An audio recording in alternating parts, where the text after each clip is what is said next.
Bienvenue dans cette nouvelle édition. Voici les titres de l'actualité de ce vendredi.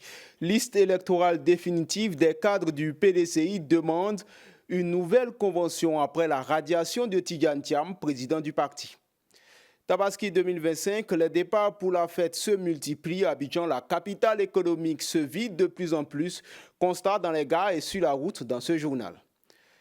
Bonjour. Mais avant de développer ces titres, sachez qu'à la prison de Bouaké, une opération de fouille a viré au drame le mardi 3 juin dernier. 23 détenus et 6 agents pénitentiaires ont également été blessés. Oscar Kwasi, notre correspondant depuis Bouaké, pour plus de précisions. 48 heures après les événements du camp pénal de Bouaké, les populations sont encore sous le choc. Que s'est-il réellement passé? Une opération de fouille à la maison pénale de Bouaké vire au drame avec la mort de 5 détenus et 29 blessés, dont 6 agents pénitentiaires. Cette opération visant à retirer les objets interdits conformément aux règles en vigueur s'est déroulée sans incident jusqu'au bâtiment E où des détenus ont opposé une vive résistance. Les agents pénitentiaires ont été attaqués par les détenus armés de gourdins, de machettes et d'autres objets contondants. Débordés, ils procèdent à des tirs de sommation permettant de se replier. L'intervention rapide de la gendarmerie et de la police nationale, venue en renfort, a permis de maîtriser les violences et rétablir l'ordre. Oscar Kwasi à Bouaké pour cette info. 45 cas confirmés, 7 décès, c'est le bilan officiel entraîné par le choléra en Côte d'Ivoire. Zénab Goumbri pour plus de détails. Le 25 mai 2025, une épidémie de choléra a été confirmée à Vridi, à Conakry. Les premiers décès communautaires et l'identification du vibrion cholérique par l'Institut Pasteur de Côte d'Ivoire ont permis d'alerter les autorités sanitaires. Le district sanitaire de Port-Vridi a notifié 5 décès dans la nuit donc, du 24 au 25 qui sont survenus dans le village de Vridi à Conakry. Mais il s'agit des cas qui sont survenus dans la communauté, donc qui ne sont pas arrivés à l'hôpital. Les investigations qui ont suivi ont montré que les patients ont présenté un syndrome cholériforme caractérisé par une diarrhée aqueuse, des vomissements et des douleurs abdominales. Donc, à l'issue des analyses d'échantillons faites sur les prélèvements de sel par l'Institut Pasteur de Côte d'Ivoire, le vibrion cholérique a été mis en évidence et confirmant ainsi l'épidémie de choléra. Face à la situation, le gouvernement a rapidement activé le Centre des opérations d'urgence de santé publique, déployé des équipes d'intervention et mis en place des mesures de prévention. Il faut savoir qu'à ce jour, l'épidémie connaît une évolution satisfaisante car depuis 4 jours consécutifs, aucun nouveau cas n'a été observé par nos équipes de santé. Et face à cette situation, le gouvernement invite les populations à observer les mesures de prévention suivantes.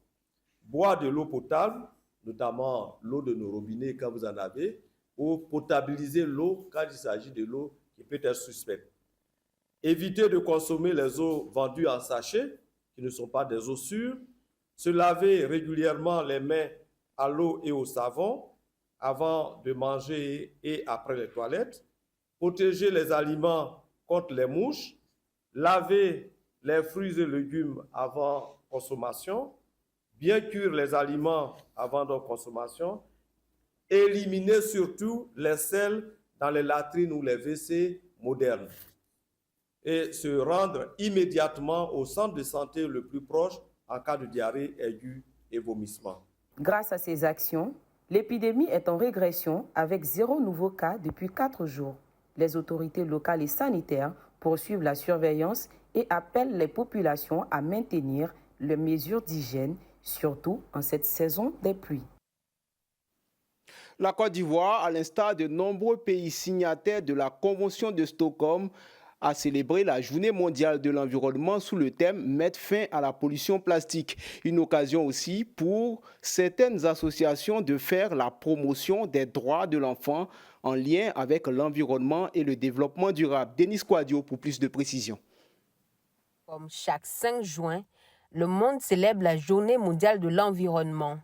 Pour imprimer cette journée, plusieurs structures associatives comme la Fédération des réseaux et associations de l'énergie, de l'environnement et le développement durable, FIREAD, impliquées dans cette lutte, surtout pour la promotion des droits de l'enfant en lien avec l'environnement et le développement durable, ont saisi l'opportunité pour les tout-petits de faire des recommandations à l'État ivoirien. Nous, enfants de Côte d'Ivoire, nous recommandons la création de conseils d'enfants, mettre en place des conseils municipaux d'enfants pour recueillir leurs avis sur les politiques environnementales et les intégrer aux décisions locales. La consultation publique adaptée, organiser des forums et ateliers où les enfants peuvent exprimer leurs préoccupations et proposer des solutions sur la biodiversité. Placés sous le thème « Mettre fin à la pollution plastique », des panels thématiques sur l'éco-citoyenneté, les impacts du plastique sur la santé et les alternatives durables ont été animés. Les échanges ont permis de rappeler que la protection de l'environnement est une responsabilité collective. Alors, ces initiatives de plaidoyer ont mené à insérer la participation de l'enfant, les consultations et les contributions aux prises de décisions climatiques. Donc, dans le nouveau Code de l'environnement, nous avons à son article 14, 52, 53 et 54 la prise en compte de la participation de l'enfant, la prise en compte de la consultation de l'enfant, la prise en compte de leurs contributions. Notons que conformément à la décision de la CEDEAO, la Côte d'Ivoire s'est engagée à généraliser l'usage exclusif des emballages plastiques recyclables d'ici fin 2025. Ce vendredi, la Côte d'Ivoire fête la Tabaski. Beaucoup ont choisi d'aller fêter au village ou en famille. À la veille de la fête, les gares routières connaissent une affluence inhabituelle. Entre bousculades, longues files d'attente, les voyageurs restent déterminés. C'est un reportage de Karidia Sidibé commenté par Déborah Bonou. Valise, une gare pleine. À l'approche de la fête de la Tabaski, les gares connaissent une affluence inhabituelle. De nombreuses familles se pressent pour rejoindre leurs proches et célébrer ensemble cette fête de solidarité et de partage. Mais cette ruée vers les destinations familiales n'est pas sans conséquences. L'engorgement des gares complique les départs. On a le billet depuis 6 h du matin.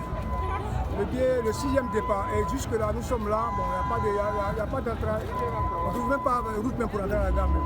Si c'est à minuit, même si c'est à 3 h du matin, on est là, on s'en va fêter à Daloa, Inch'Allah. On s'en va fêter en famille. C'est ça qui est bon. Voici ma petite soeur qui est là. Depuis 4 heures, on est ici. Voici ma maman qui est là-bas, ma grande soeur. C'est toute la famille qui est ici. À quelques mètres de là, Fatim Koné, salarié, garde pourtant le sourire. Entre bousculades et longues files d'attente, la détermination des voyageurs reste intacte. Tous n'ont qu'un objectif, partager ce moment sacré avec leurs proches, peu importe les obstacles. Puisque la famille est là-bas, donc c'est normal, c'est tout à fait normal même d'aller fêter avec la famille. Surtout au Tabaski, c'est tellement sacré. Si vous êtes réunis en famille, il n'y a rien de tel, franchement. La Tabaski à l'intérieur du pays avec la famille. Parce que nous sommes à Abidjan ici, on n'a pas nos parents ici. On est venu se chercher, les parents sont à Daloa. Donc il faut les rejoindre et aller passer la fête. Entre bousculades et longues files d'attente, la détermination des voyageurs reste intacte. Tous n'ont qu'un objectif, partager ce moment sacré avec leur famille. Malgré les difficultés liées au déplacement, les passagers gardent espoir et se réjouissent de retrouver leurs proches. C'était un reportage commenté par Maïk Kanon Kamara. Justement, pour veiller à une Tabaski sans accident, la police spéciale de la sécurité routière est sur le terrain. Fatou Kaloga a embarqué avec elle. On suit ensemble son reportage. À la veille de la fête de Tabaski, la police spéciale de la sécurité routière est sur les routes pour faire respecter le code de la route. Au corridor de GESCO, à la sortie d'Abidjan, les agents sont à la tâche, à leur tête commissaire Touré Abdoul Kader. Tout est vérifié minutieusement, l'état mécanique des véhicules, les permis de conduire, le surcharge, des tests d'alcoolémie sont même effectués pour éviter tout accident. Il est carrément sorti. Le fer est carrément sorti ici. Et puis celui-là, il n'y a plus de crampons pour maintenir le sol. Donc il va falloir changer et puis passer. À 13h, 3 véhicules sont immobilisés pour mauvais état. Une décision saluée qui rassure les voyageurs avant leur départ. Très bonne, l'initiative est très bonne, comme on appelle à l'approche des fêtes. Les gars doivent être lucides au volant. C'est très important pour ce test et puis avec tout ce qui se passe, je crois que l'initiative est très bonne. La police spéciale de la sécurité routière a adopté la tolérance zéro dans cette lutte contre l'incivisme routier. Les agents sont présents de jour comme de nuit pour faire sanctionner les conducteurs indélicats. Aux Ivoiriens d'aller fêter, de profiter du long week-end et puis loin des accidents. Donc il faut que nous jouions notre partition, c'est ce que nous faisons, c'est la routine, mais cette fois-ci nous allons accentuer vraiment un cap sur la répression. Donc quiconque sera en infraction, il va subir les conséquences de l'infraction. Donc voilà, c'est ce message-là que nous invitons nos concitoyens à dire que la tolérance zéro, nous sommes à la tolérance zéro. Celui qui n'est pas dans les conditions, pas de départ. Dans la lutte contre l'incivisme routier, le ministre des Transports a pris un arrêté annulant 3600 permis de conduire pour épuisement total du capital de points. Parlons politique à présent. Cheikh Tidiane Thiam a été radié de la liste électorale définitive. Des cadres du PDCI demandent à ce que le parti passe à un plan B. Ils se sont exprimés jeudi lors d'une conférence de presse. On écoute le porte-parole de la coordination au micro de Lucien Aoussi. Cette conférence de presse a été convoquée dans le but de rappeler, bien entendu, les fondamentaux du PDCI-RDA qui sont le dialogue, l'unité et la paix, le respect de l'autre. Dans le projet liminaire que nous avons transmis, nous avons parlé d'une convention, d'un bureau politique qui convoquerait une convention en vue de clarifier la situation. Alors, cela peut être interprété de diverses manières. Nous avons estimé que le 8e congrès ayant été dissous avec tous ses effets, il nous appartenait d'organiser une nouvelle convention en vue de clarifier la situation pour ne pas encore tomber dans les travers des plaintes qui allaient nous conduire encore dans une longue séquence judiciaire. Charles Blé Goudé, un autre nom qui ne figure pas sur la liste électorale définitive. Le président du COJEP et ses collaborateurs dénoncent une manœuvre politique. Diane Drissa a pris part à leur conférence de presse. On suit ensemble son reportage. Réuni en conférence de presse le jeudi 5 juin au siège du parti, le porte-parole du COJEP, M. Ouraga Serge, a exprimé la colère et l'indignation de la formation politique face à ce qu'il qualifie d'injustice. Nous disons, nous n'acceptons pas cette exclusion. Nous ne l'accepterons jamais. Pour la CEI, cette radiation s'appuie sur une décision de justice. Une condamnation à 20 ans de prison infligée à Charles Blé Goudé à la suite de la crise post-électorale de 2010. Une justification que rejette fermement le COJEP. S'agissant du président Charles Blé Goudé, cette exclusion n'est ni plus ni moins que l'aboutissement d'un mensonge d'État, d'un faux judiciairement orchestré, soigneusement orchestré, d'un montage grossier qui a instrumentalisé la justice pour éliminer un adversaire politique. Alors que la présidentielle de 2025 rentre dans sa phase décisive, la question de l'exclusion de certains leaders politiques continue d'alimenter la polémique. Pour le COJEP, cette radiation n'est pas seulement une affaire de droit, mais un combat politique.